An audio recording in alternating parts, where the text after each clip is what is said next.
Chers amis auditeurs d'Omerta, bonjour, merci de nous retrouver pour ce nouveau grand entretien. Aujourd'hui, j'ai le plaisir de recevoir Gérald Authier, qui est essayiste et financier. Bonjour Gérald. Bonjour Charles, merci pour ton invitation. Mais je t'en prie, on se connaît bien. Avant de démarrer cet entretien qui va tourner autour de l'actualité, d'une partie de l'actualité internationale très récente, puisqu'on va parler du sommet des BRICS de Kazan, de ses conséquences, de ses implications, je vais te demander de commenter la couverture du dernier magazine d'Omerta qui concerne la campagne américaine et le retour de Donald Trump, le retour de l'Empire. Qu'est-ce que t'inspire cette couverture? D'un point de vue graphique, c'est très réussi, comme toutes les couvertures d'Omerta. Ça donne évidemment envie de l'acheter.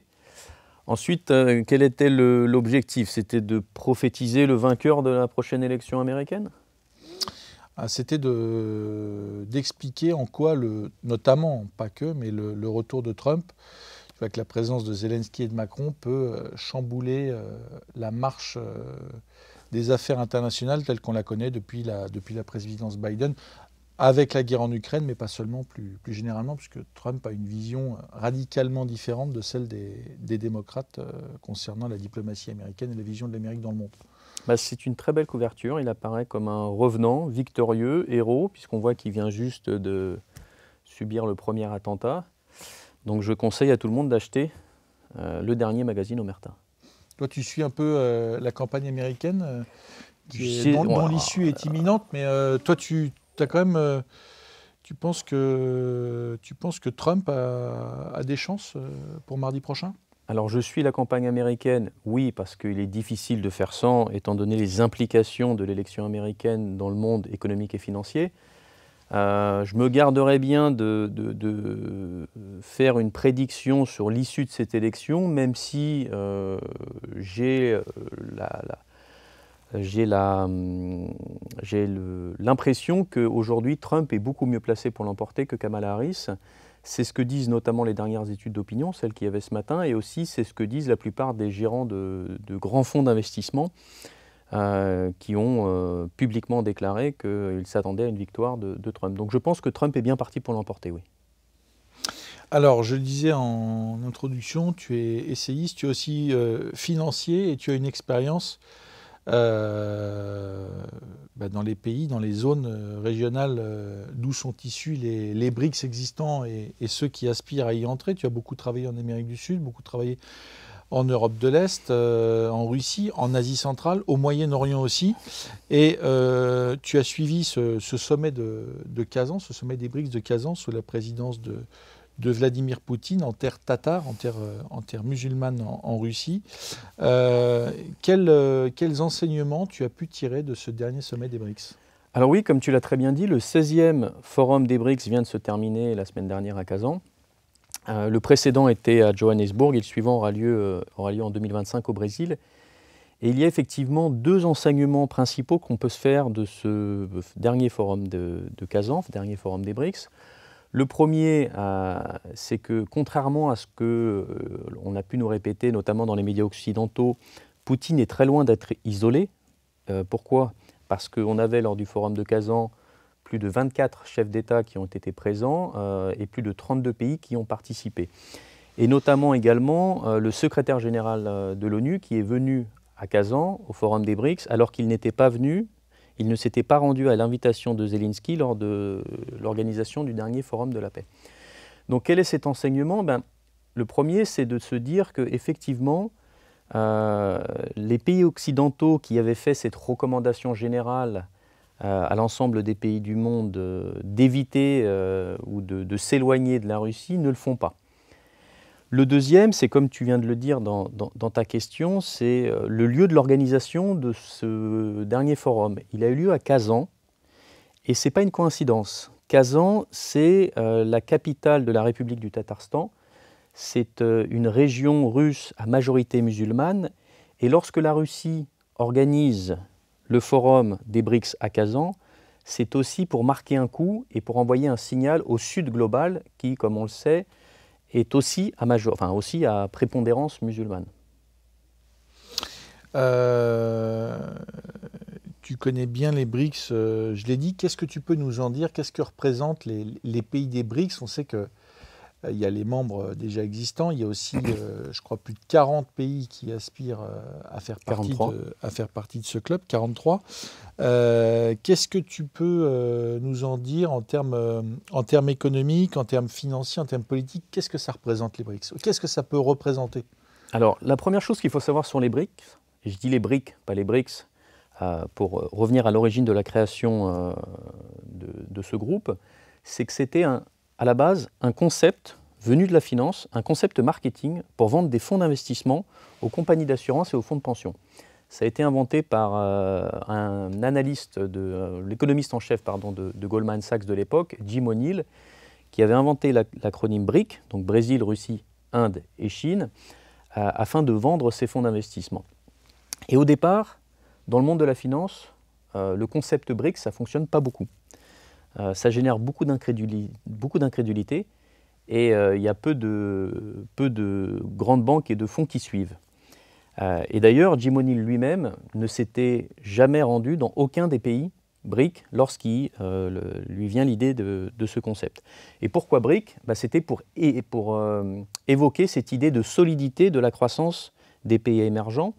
Et selon Jim O'Neill, les BRIC devaient, en termes de projection de PIB, donc de produit intérieur brut, à l'horizon 2041, et pour rappel, on est en 2001 quand il fait cette prévision, il devait être supérieur au PIB du G6. Donc à l'époque, il avait exclu le Canada de son calcul. Et assez rapidement, le concept s'impose dans la finance. On a des banques comme HSBC, comme Deutsche Bank, qui vont, elles aussi, créer des fonds BRIC afin de capter l'épargne mondiale auprès notamment des fonds de pension et des compagnies d'assurance. Aujourd'hui, donc en 2009, l'association des BRIC, le groupe des BRIC s'est formellement constitué. En 2011, on a eu l'addition de l'Afrique du Sud. Et depuis l'an dernier, depuis le sommet de Johannesburg, les BRIC, ce sont également l'Égypte, l'Éthiopie, les Émirats arabes unis et l'Iran. Pour rappel, l'Arabie saoudite qui a été invitée n'a pas encore formellement accepté. Et l'Argentine, qui au départ devait faire partie des BRIC, a par la suite décliné l'invitation. Les BRIC, qu'est-ce que ça représente? Alors on a vu beaucoup passer de ces statistiques, et elle est importante. Les BRIC aujourd'hui ont un PIB en parité de pouvoir d'achat, c'est-à-dire si on veut comparer ce qui est comparable, supérieur au PIB du G7. C'est une statistique importante, mais il n'y a pas que ça. Il y a aussi le fait que les BRIC, c'est 45% des terres émergées, c'est 40% de la population, 45% pardon, de la population mondiale, et c'est 40% de la production pétrolière.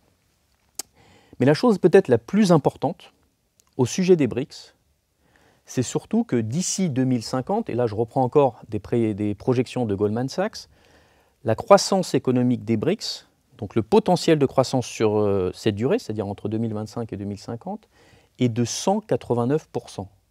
189%. Alors que le potentiel de croissance des pays du G7 sur cette même période est seulement de 50%. Qu'est-ce que ça veut dire? Ça veut dire que les BRICS, aujourd'hui, représentent la plus grande majorité de création de richesses à l'avenir. Donc c'est des pays sans lesquels on ne pourra absolument rien faire. Aujourd'hui, les BRICS, c'est plusieurs initiatives, notamment financières. Aujourd'hui, on a une architecture financière BRICS qui existe. Elle est constituée par quoi? Elle est constituée par, d'un côté, la nouvelle banque de développement, qu'on appelle la Banque des BRICS, qui est présidée par Dilma Rousseff, l'ancienne présidente du Brésil, et qui est un petit peu une sorte de, pas de concurrent, mais en tout cas d'équivalent de la Banque mondiale. Son objectif, c'est de financer des projets d'infrastructure à hauteur d'une 34 milliards de dollars par an dans les pays des BRICS. Et avec une différence notable par rapport à la Banque mondiale, c'est que l'allocation des projets, en tout cas l'allocation des financements, se fait sur la base d'un vote où chaque pays a une voix. Pour rappel, dans le cadre de la Banque mondiale, plus un pays finance la Banque mondiale et plus il a de voix aux décisions qui sont prises. Donc d'un côté, on a cette nouvelle banque de développement et de l'autre, on a ce qu'on appelle l'ARC, ou l'arrangement de réserves contingentes. Je ne vais pas rentrer dans les complexités, mais pour faire simple, C'est une sorte de petit FMI qui est là pour venir en aide aux pays des BRICS en cas de volatilité extrême sur le marché des changes. Et le dernier point des BRICS, parce qu'il y a énormément d'initiatives naissantes, c'est la mise en place, en tout cas depuis 2023, la stimulation des échanges en devises nationales entre les pays des BRICS. Aujourd'hui, les BRICS, ça représente ça. On sait qu'il y a quand même un objectif aussi politique, puisque la plupart des pays des BRICS revendiquent une prise d'autonomie par rapport au monde occidental, cherchent aussi à sortir du joug américain, de l'emprise du dollar.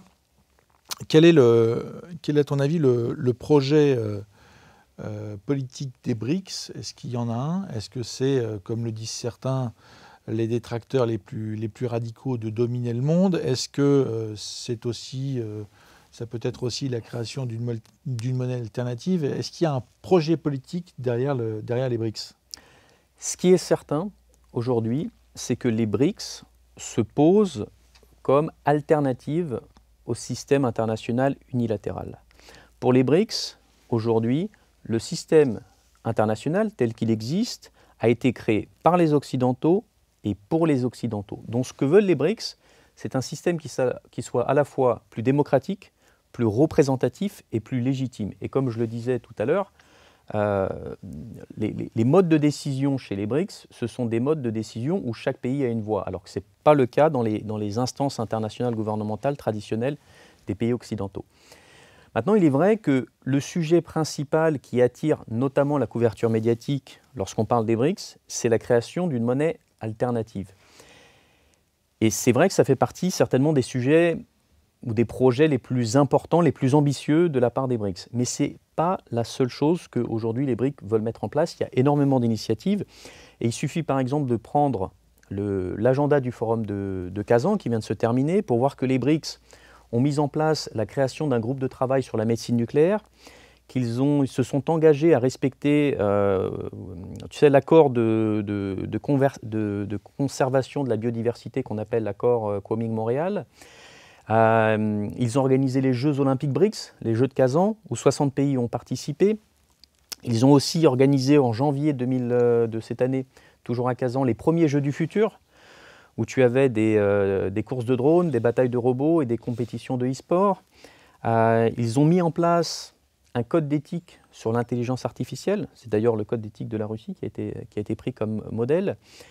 Et ils ont aussi poussé l'idée selon laquelle les problèmes africains doivent être réglés avant et toute chose par les Africains eux-mêmes. Donc ils poussent ce principe au sein des BRICS. Donc les BRICS, c'est tout un tas d'initiatives qui ne sont pas uniquement des initiatives monétaires, mais qui sont dans un sens des initiatives politiques, en tout cas, qui sont des initiatives sur plusieurs niveaux de coopération entre les pays.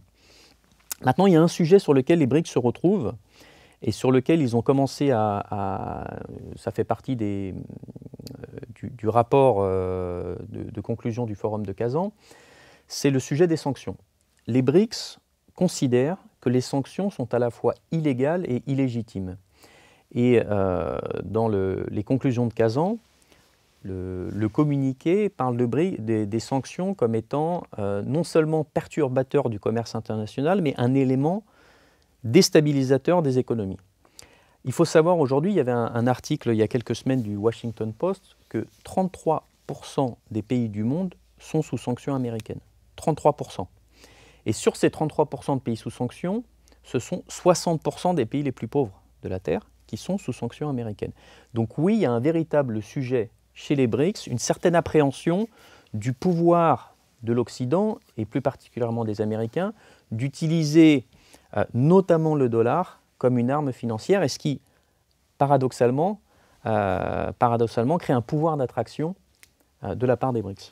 Est-ce qu'en réaction à cette hégémonie américaine et la régulation des affaires du monde, tu parlais des sanctions sur un certain nombre de pays, il y a aussi les sanctions européennes, est-ce qu'il n'y a pas quand même dans ce mouvement de contestation, un mouvement qui pousse à la dédollarisation, et est-ce que un des projets phares des BRICS, ce n'est pas à court, moyen terme ou long terme l'émergence d'une monnaie qui puisse achever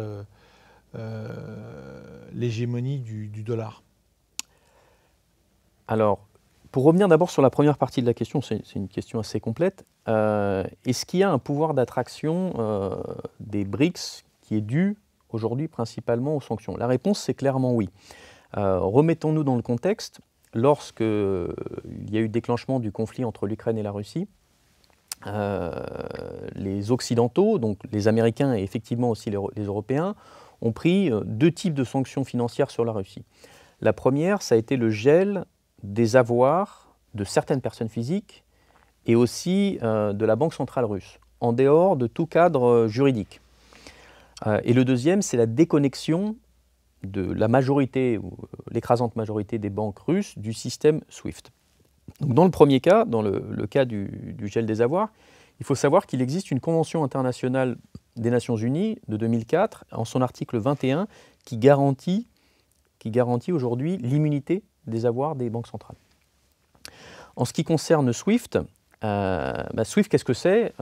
Pour tes followers qui ne sont pas forcément au courant des subtilités de la finance, SWIFT, c'est un système qui permet des transactions entre les banques sécurisées et rapides à l'international. Donc les Occidentaux ont déconnecté les banques russes de SWIFT. Bien évidemment, si ça n'avait pas été le cas, on n'aurait pas vu aujourd'hui l'émergence du système de substitution dont viennent de parler les BRICS au Forum de Kazan, qui s'appelle BRICS-Pay. Donc BRICS-Pay, qu'est-ce que c'est? C'est tout simplement une alternative à SWIFT. Et il est certain aujourd'hui qu'un grand nombre d'initiatives de type sanctions de la part des pays occidentaux renforcent l'attractivité des BRICS.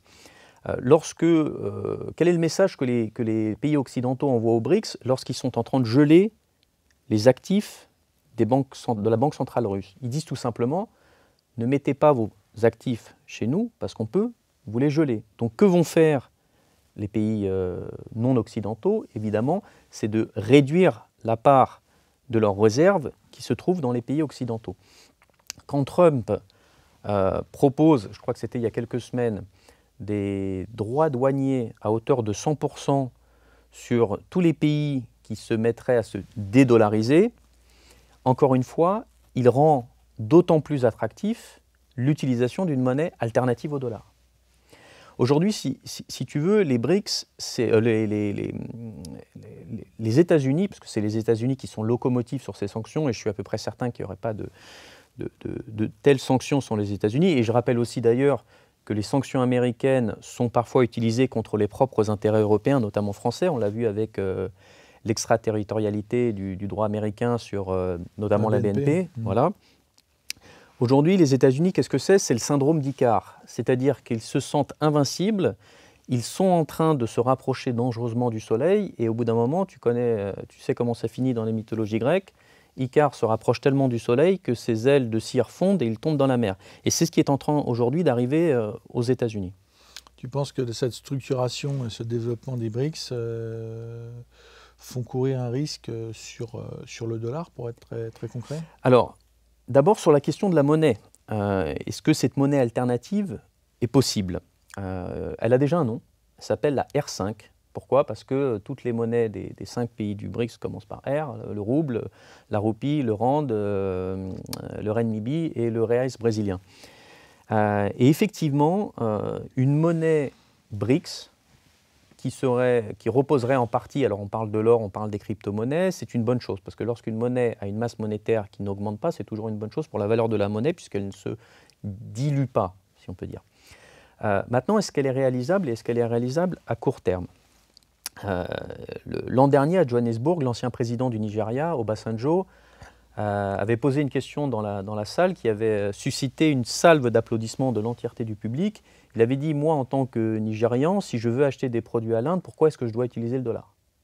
Bon, il oublie un petit peu qu'il est le Nigeria est producteur de dollars, donc de pétrole, donc de dollars. Donc c'est un peu normal qu'il utilise ces dollars. Mais au-delà de ça, il y a 3 obstacles majeurs à la création d'une monnaie alternative au dollar. Et avant de le comprendre, j'aimerais simplement rappeler ce que c'est aujourd'hui que l'hégémonie du dollar. Le dollar, c'est à la fois la monnaie la plus liquide, c'est-à-dire qu'on peut acheter et vendre du dollar très facilement, et aussi la monnaie la plus sophistiquée, c'est-à-dire qu'il existe tout un tas d'instruments financiers en dollars. Que représente l'hégémonie du dollar? Le dollar est utilisé dans 50% du commerce international. Il est utilisé dans 60% des réserves de change et il est utilisé dans 85% des transactions financières entre les devises. Tu sais que quand il y a des transactions financières, il y a toujours une paire de devises, donc euro-dollar ou dollar-lire turc.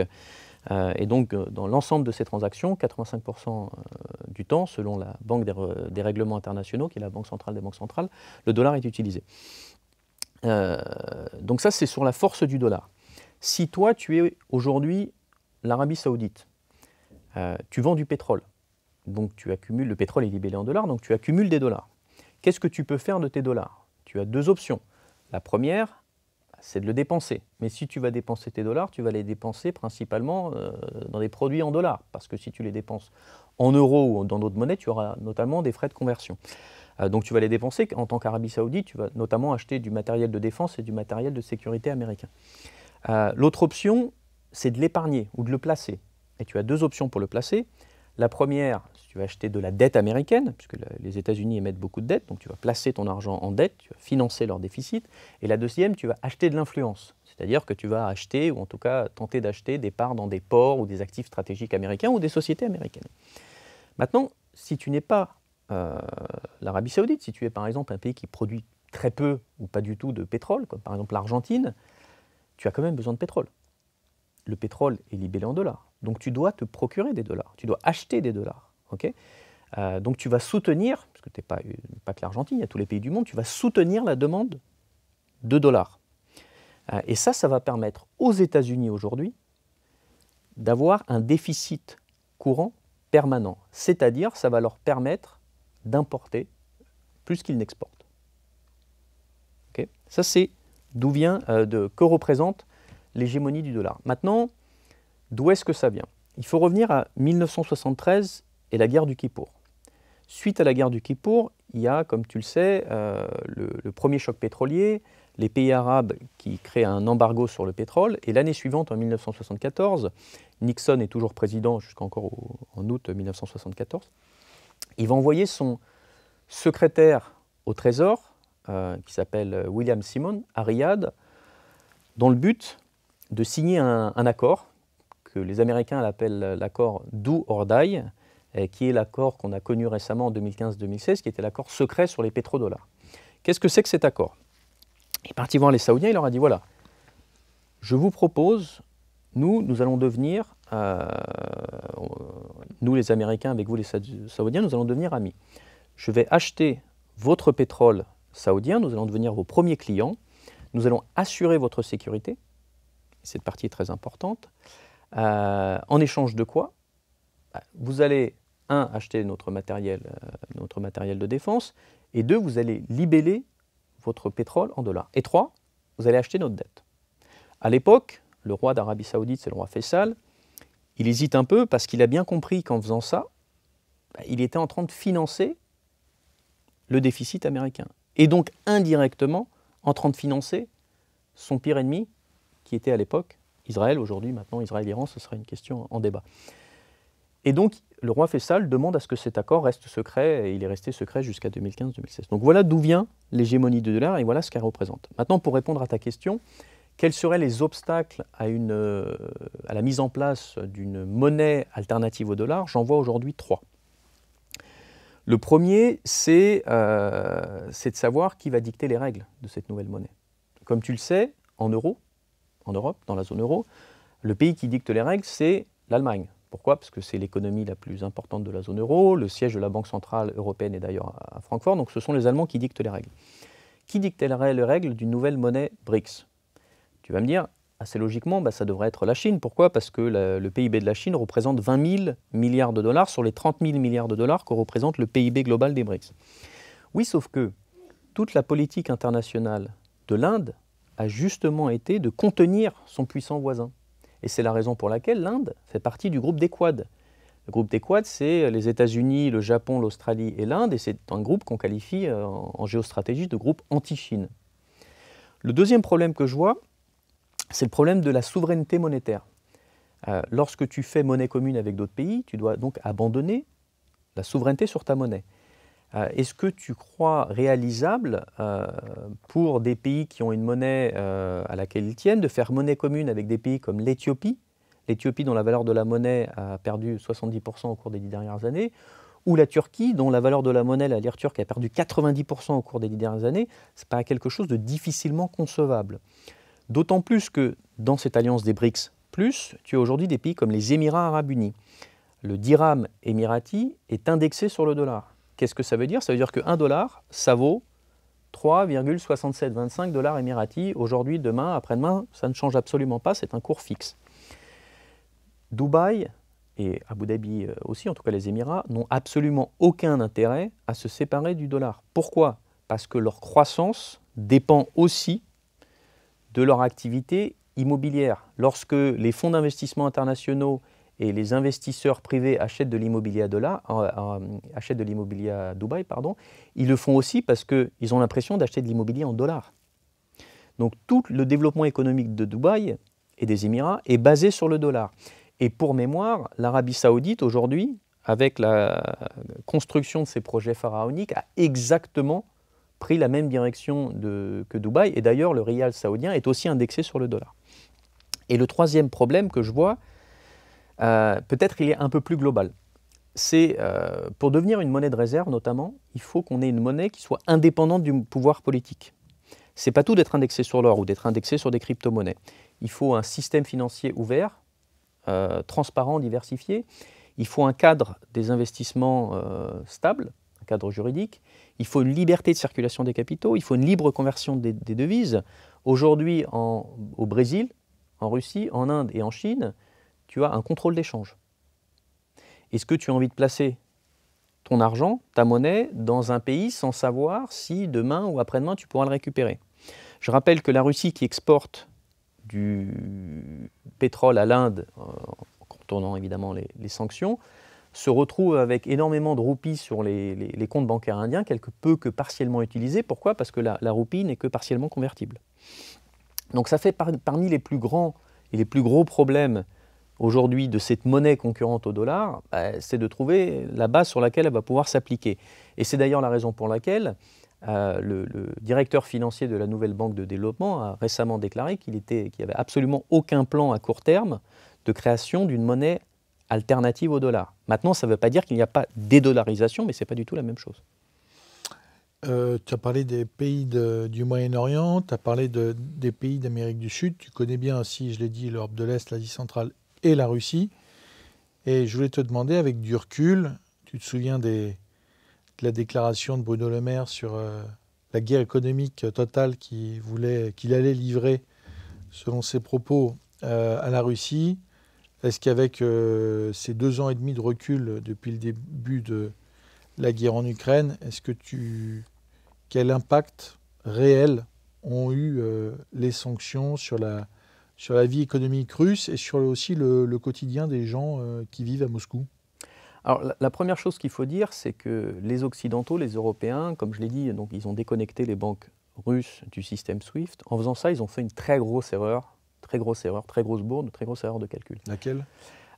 C'est tout simplement le fait que si jamais on avait laissé les flux financiers entre la Russie et le reste du monde, on aurait assisté à une grande fuite des capitaux russes, ce qui aurait mis à genoux la Russie. Okay? Lorsqu'on met en place des barrières, en tout cas lorsqu'on laisse les flux s'opérer, les flux vont là où ils se sentent le plus en sécurité. Il y avait énormément d'incertitudes, notamment au début de la guerre en Ukraine, qui aurait fait que les Russes auraient pris leurs roubles et les auraient convertis ou les auraient transférés ailleurs. Aujourd'hui, la majorité de l'épargne des Russes reste en Russie et travaille pour l'économie russe. aujourd'hui, c'est l'une des raisons pour lesquelles, quand on nous dit à droite à gauche, oui, mais la Russie fonctionne très bien parce que l'économie russe repose uniquement sur l'industrie de défense, c'est faux. L'une des principales raisons qui font que la Russie fonctionne bien aujourd'hui, c'est avant et surtout parce que l'argent des Russes reste en Russie et réinvesti en Russie. Il faut le savoir. Maintenant, sur les sanctions, pour comprendre pourquoi est-ce que ça ne peut pas fonctionner avec un pays de la taille de Russie, d'ailleurs, ça ne peut pas fonctionner. Je disais tout à l'heure que 33% des pays de la planète étaient sous sanctions. Il n'y a aucun de ces pays qui n'a fait ce qu'on lui a dit à cause des sanctions. Donc d'une manière générale, les sanctions ne fonctionnent jamais. Pourquoi est-ce qu'on peut dire avec certitude que les sanctions sur la Russie ne fonctionnent pas? C'est très simple. Quel était l'objectif des sanctions? C'était de faire en sorte que la Russie retire ses troupes du Donbass. C'était ce qui nous était lancé. Est-ce que la Russie a retiré ses troupes aujourd'hui du Donbass? Non. Maintenant, pourquoi? On a plusieurs cas de figure. D'une manière générale, la Russie a tout à fait la possibilité d'importer n'importe quel produit du monde via des pays tiers, notamment des pays comme la Turquie, le Kazakhstan. C'est le cas pour un grand nombre de... Ils contournent les sanctions. Ils contournent très facilement les sanctions. Ils peuvent aussi créer leur propre production. Ils peuvent créer des nouvelles sources d'approvisionnement. Il y avait un sondage en début 2023 d'un organisme russe qui s'appelle Delovaya Rossiya, qui est l'équivalent de la CGPME, donc une sorte de MEDEF pour les PME, qui indiquait que 41% des PME russes avaient des difficultés d'approvisionnement. Le même sondage a été effectué en début 2024, elles ne sont plus que 28%. Qu'est-ce que ça veut dire? Ça veut dire que ces PME russes soit ont trouvé d'autres débouchés, soit ont trouvé un moyen elles-mêmes de produire ce qui leur manquait.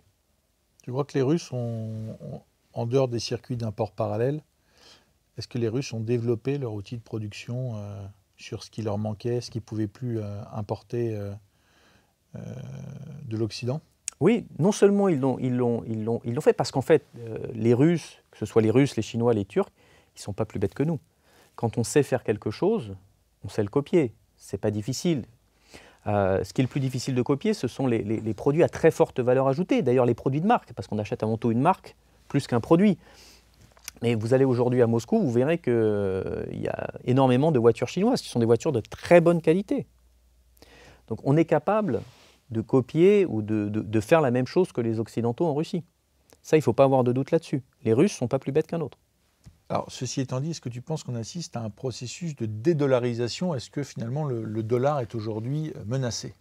Alors oui, effectivement, s'il n'y a pas à court terme de création, en tout cas de possible création d'une monnaie alternative au dollar, il n'en reste pas moins qu'on assiste à un mouvement de dédollarisation.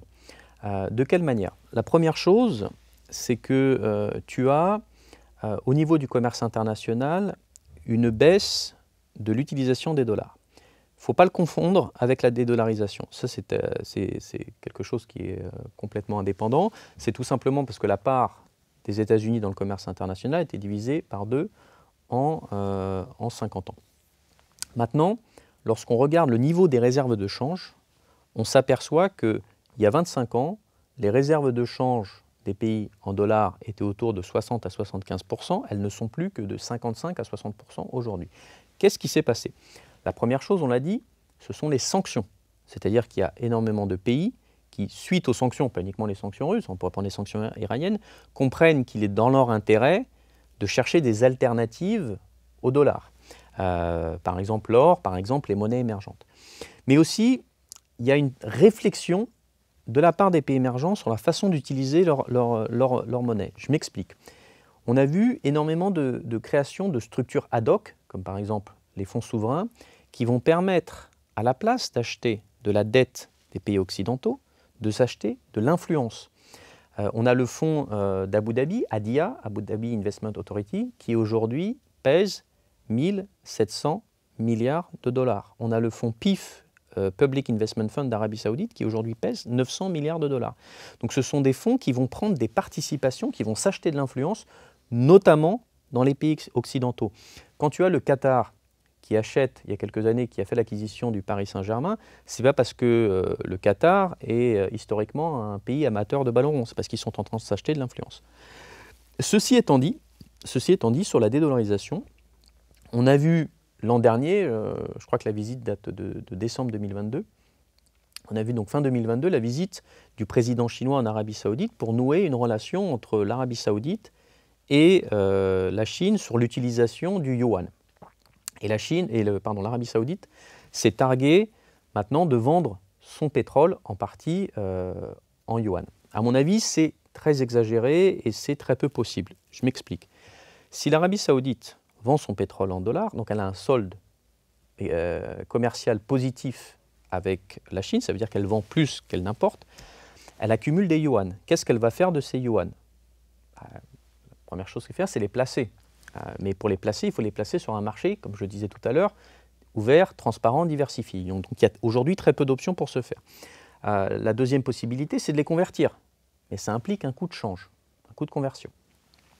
Donc aujourd'hui, l'Arabie Saoudite n'a que très peu d'utilisation du yuan. Donc elle l'utilise très peu. Effectivement, il y a eu ces discussions entre le président chinois et le prince Mohamed Ben Salman sur le paiement des ouvriers chinois sur les projets pharaoniques dans les services de construction et d'ingénierie en yuan.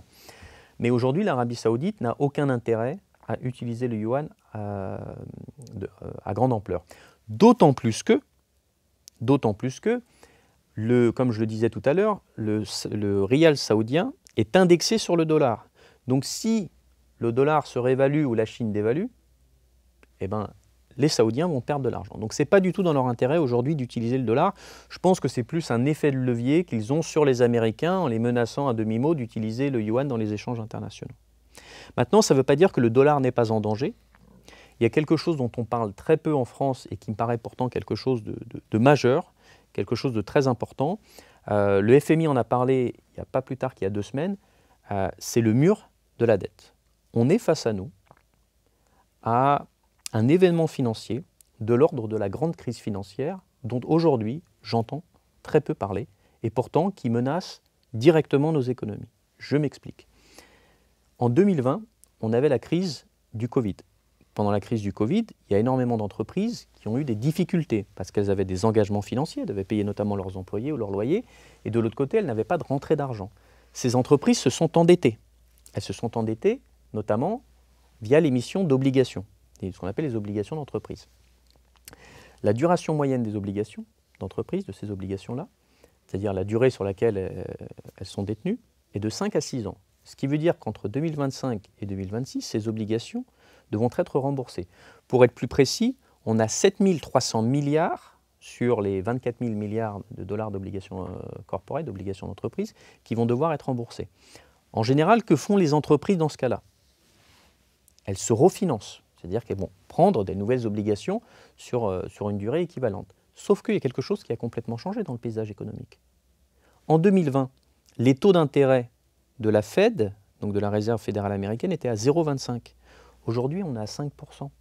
Il est complètement impossible, aujourd'hui, que la majorité de ces entreprises puissent se refinancer. Donc on va assister à une très grosse vague de faillites d'entreprises d'ici 2025-2026. Pour que cela n'arrive pas, pour que cela n'advienne pas, il faudrait à la fois connaître une très forte croissance économique, ce qui paraît peu probable, et que les banques centrales baissent drastiquement leurs taux, ce qu'elles se refusent à dire, mais ce qu'elles vont être obligées de faire d'ici 2025-2026. Avec comme conséquence Avec comme conséquence une augmentation de la masse monétaire, de l'inflation et de l'appauvrissement des populations européennes. On a parlé politique économique, on a parlé émergence d'une possible nouvelle monnaie. On n'a pas parlé d'un élément qui pourtant est certainement à prendre en compte, c'est le wokisme. C'est un sujet que tu connais bien, qui t'intéresse. Est-ce que tu crois que dans cette émergence et dans ce développement des BRICS, le sujet du wokisme ou des valeurs occidentales qui sanctionnent, qui font la morale, qui essaient un petit peu de régenter les affaires du monde, en particulier les États-Unis évidemment. Est-ce qu'il y a ce rejet des valeurs woke qui cimentent, qui fédèrent ces pays des BRICS? Alors oui, incontestablement aujourd'hui, dans tous les pays des BRICS, les populations de ces pays-là sont systématiquement des gens qui sont globalement anti-valeurs occidentales dans le sens si les valeurs occidentales sont uniquement le wokisme. Évidemment, il y a des valeurs occidentales qui sont très attractives. Hein. La liberté est une valeur occidentale, c'est une valeur héritée des Lumières, mais en tout cas, les nouvelles valeurs occidentales, on va les appeler comme ça, on les retrouve dans tous les pays qui sont aujourd'hui membres des BRICS, que ce soit évidemment dans les pays comme l'Iran ou les Émirats arabes unis ou l'Égypte. L'Éthiopie, ça va sans dire. La Chine, le Brésil, l'Inde et la Russie, ce sont des pays qui sont de manière inhérente des pays qui acceptent très mal l'idéologie BRICS. Je prends un exemple particulier. Il y a quelques mois, il y avait une publicité de la marque Starbucks en Inde, une publicité pro-trans. En fait, c'était un jeune garçon qui s'appelle Arpit, qui allait pour demander un café. Donc son père et sa mère étaient avec lui dans le café, ils attendaient le café, et puis il annonce qu'il ne s'appelle plus Arpit, mais qu'il s'appelle Arpita parce qu'il est dorénavant trans. Donc évidemment, comme d'habitude, le papa, il est très inquiet, la maman lui demande de ne pas s'inquiéter, donc les poncifs habituels. Et là, il y a le serveur de Starbucks qui appelle 3 cafés pour Arpita. Donc, en disant Starbucks, évidemment, c'est l'inclusion. Donc ça, c'est une publicité qui a été diffusée en Inde. Elle a subi un tollé incroyable en Inde, avec des grandes vagues de boycott en Inde sur la marque Starbucks. Et je peux te dire que je doute que d'autres marques, aujourd'hui, s'aventurent sur ce terrain-là, en tout cas dans un pays aussi traditionnel que l'Inde. Mais c'est exactement la même chose avec les Russes, avec les Chinois ou avec les autres pays des BRICS. Alors, en conclusion de cet entretien, qu'est-ce qu'il faut retenir des BRICS selon toi? En conclusion, les BRICS aujourd'hui ont un pouvoir d'attraction très fort, notamment vis-à-vis des pays émergents, mais pas uniquement des pays émergents. Comme tu l'as dit en introduction, il y a 43 pays qui sont aujourd'hui qui veulent devenir soit membres des BRICS à part entière, comme la Turquie, la Malaisie, l'Azerbaïdjan, soit partenaires des BRICS. Donc il y a ce pouvoir d'attraction qui est très fort. Aujourd'hui, les BRICS se sont positionnés comme étant le futur de l'économie. Je le disais tout à l'heure, c'est la croissance mondiale future se trouve chez les BRICS. Ce qui veut dire aussi que si eux sont le futur, nous, de facto, nous sommes le passé. Donc l'avenir n'est pas chez nous. Ce qui me fait dire qu'il est, à mon avis, impératif, déjà au niveau français, que le gouvernement prenne conscience de l'importance des BRICS. Ce serait par exemple nommer un ministre en charge des BRICS ou un ambassadeur des BRICS. À mon avis, ça me paraît être une chose très importante à faire dès aujourd'hui et établir des relations diplomatiques, commerciales, culturelles, de coopération culturelle avec les BRICS, parce que le futur se trouve du côté des BRICS. Pour apporter un bémol sur les BRICS, il ne faut pas croire que les BRICS soient un bloc monolithique. Tu as des pays comme la Chine ou comme la Russie qui sont plutôt anti-Occident. Tu as des pays comme l'Inde, les Émirats ou le Brésil qui ont des politiques multivectorielles. Le président kazakh, on a proposé au Kazakhstan d'être membre des BRICS et il a refusé avant le sommet de Kazan en arguant qu'il voulait d'abord comprendre quelle serait la direction que prendraient les BRICS au cours de ces dernières années. Je pense nécessaire, en tout cas en ce qui concerne les Européens et plus particulièrement les Français, de ne pas attendre de savoir ce que veulent faire les BRICS et de manière assez urgente de rétablir les canaux de communication avec les BRICS dans leur ensemble. Gérald, je te remercie pour cet entretien. Merci pour ton invitation. Je crois qu'on se revoit très bientôt. On ne va pas spoiler, mais je le disais, tu t'intéresses aux questions d'économie, aux questions de wokisme, et donc on prépare quelque chose pour très bientôt sur Omerta. En attendant, chers amis, je vous rappelle de vous procurer le magazine Trump, l'Empire contre-attaque, et pour ceux qui le peuvent, eh bien, de vous abonner, puisque si vous appréciez nos contenus YouTube et les grands reportages de l'application Omerta, tout ce travail n'est possible que grâce à votre soutien et grâce au fait que beaucoup d'entre vous, et de plus en plus je l'espère, s'abonnent à l'application et se procurent notre magazine. N'oubliez pas de liker et commenter cette vidéo et de vous abonner à cette chaîne YouTube. À très bientôt.